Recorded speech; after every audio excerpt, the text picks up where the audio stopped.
All right, so we were discussing all of these scandals that have been surfacing after the elections, after the coalition took control here in Poland.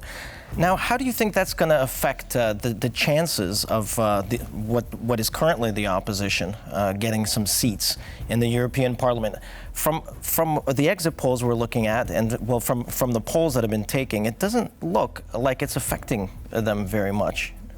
Even if we have European Parliament elections, so of course the main topic should be European affairs, still these scandals are important for voters and for their mobilization, I think. Of course, the level of polarization in Poland is quite high, which means that a lot of voters, even if they know about the scandals, still are not changing their mind, not changing their vote. But I believe that for this particular election, turnout and mobilization of particular electorates, particular voters, is the most important, and I believe it can impact, together with other factors, of course. We have border crisis, the disaster which is happening there, but I believe that it is important for the voters who discover that law and justice, that sovereign Poland were participating in really shocking scandals regarding public money of every taxpayer. Right, but it seems that there's a discussion, right, in the media about, sort of to what extent it was misappropriated and so on and so forth. So I guess, it could be perhaps played both ways, used both ways. At the moment, 60% of people eligible to vote are saying that they will go and vote. Do you think that this kind of polarization could increase the number of people going to vote or not really? Always there is this phenomenon in polls that more people are declaring that they are going to vote than it is in reality, because they know what is the expected answer, yes? So I believe that 60% would be difficult to achieve, but as far as I know, in last days the mobilization is growing, because historically in Poland, European Parliament election had 20, 25, 30% of turnout. The last election, 2019, it was the exception. It was 45%. So it is really difficult to forecast the current number, but I believe that this 60% is probably too high, and it is maybe it was an overestimation. But let me just follow up on that and ask you about this solidarity fund issue, right? I mean, could you clarify what actually has happened and sort of what we should pay attention to? Yes, Justice Fund, so I believe that the biggest scandal as for now. Justice Fund is a special fund designed to support the victims of crimes. So, for example, women, children in shelters, the victims of domestic abuse, of domestic violence. And the money from this Justice Fund were used by politicians of sovereign Poland, so the party of former Justice Minister Zbigniew Ziobro. It was designed that way that this money were transferred to particular regions where the members of sovereign Poland were on the list of Law and Justice in last general election. And it is extremely shocking, because the victims of this mechanism were not only us as taxpayers, of course, but to be more specific, these women in shelters, these victims of crimes, they were not given, for example, stamps, some vouchers for additional food. Yeah, they were sometimes in very difficult situation, and they were denied this help because this money were used for a campaign, for political campaign before a general election by sovereign Poland. So I believe it is the most shocking part of this scandal.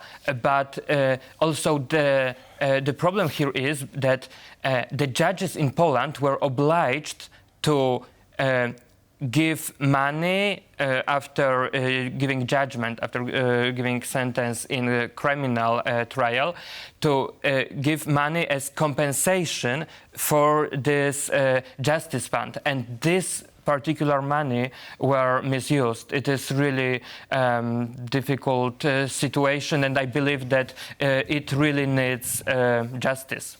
Yeah, certainly. But what's the other side saying in its defense?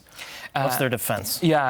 Sovereign Poland, firstly, is trying to present Tomasz Mraz, so whistleblower in this case, as a person who is acting without public interest, for example.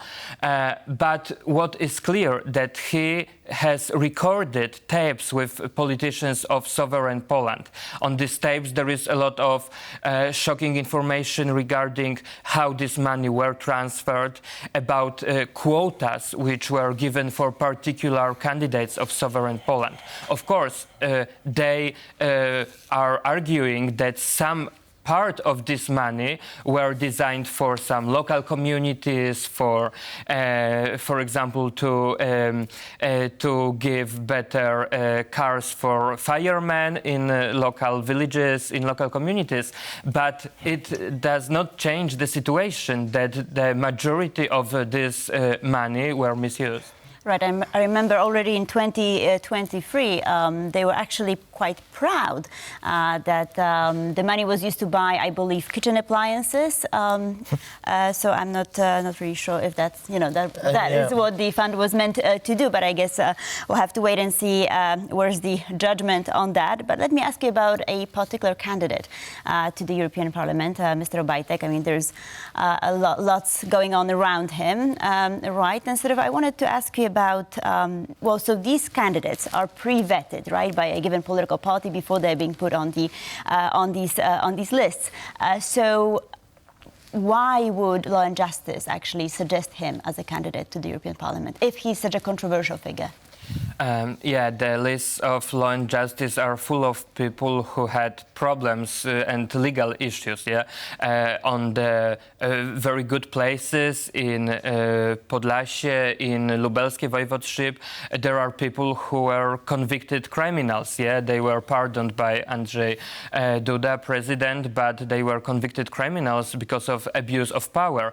And Daniel Obajtek was not convicted because there are ongoing allegations and different informations regarding his both his personal estate and also the very strange situations which has happened in Orlen during the time when he was the CEO of Orlen.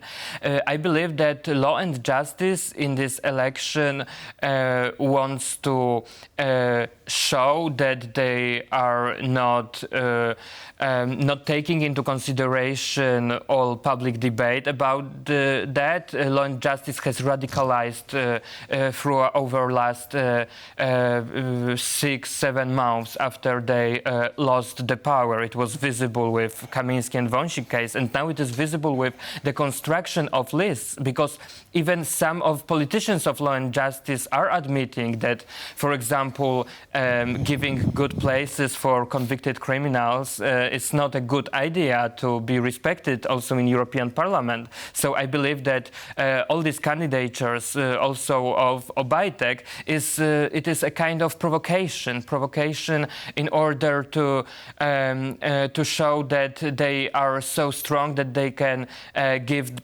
place in European Parliament for everyone. But I think that it is important thing for voters. It is publicly known that Law and Justice conducted special polls, surveys in these regions, and people feel that these candidates are really weak because they have legal issues. All right, well, we'll see what the people think. We'll see how the votes turn out on that. But I wonder, I have another question, this one about all the MPs in Poland, about 154 of them have decided to run for the European Parliament, along with about 8 senators. I wonder, why so many? Is it because they feel that they can do a lot more for their constituents in Europe rather than in Warsaw? Or is there perhaps some other reason for that? I believe that there is a lot of reasons, but firstly, from the Polish perspective, being a member of European Parliament, it is really a good job also when it comes to remuneration and all privileges which are connected to working in the Western Europe, where still the difference in wages, in salaries, even for politicians, these differences are visible. But the second thing is, I believe that sometimes it was not their idea to participate in this election, but all parties, all political parties, both from opposition and from coalition, want to mobilize their voters, but also the staff inside their political parties. That is why these lists are constructed that way, that sometimes it is not sure whether the person with the number 1 or 2 is going to win this place in European Parliament. But sometimes, especially justice constructed some of their lists, for example, in Warsaw, in Gdańsk, really good, because there is a lot of members of parliaments, of Polish parliament, who are competing each other for this place in European Parliament, and that is the mechanism to gain more votes for whole political party. Right, but what about immunity for the MEPs? Yeah, I believe that for some members of parliament or people who believe that they are still in Polish parliament, as Kamiński or Wąsik, but they are not because of being convicted criminals. I believe that immunity is this third reason why some people are competing for European Parliament seat, and especially in law and justice it is very visible because they are mostly participating in elections from regions in eastern Poland, where law and justice is able to gain, for example, 2 members of parliaments from of European Parliament from every region, not only 1 as in Western Poland.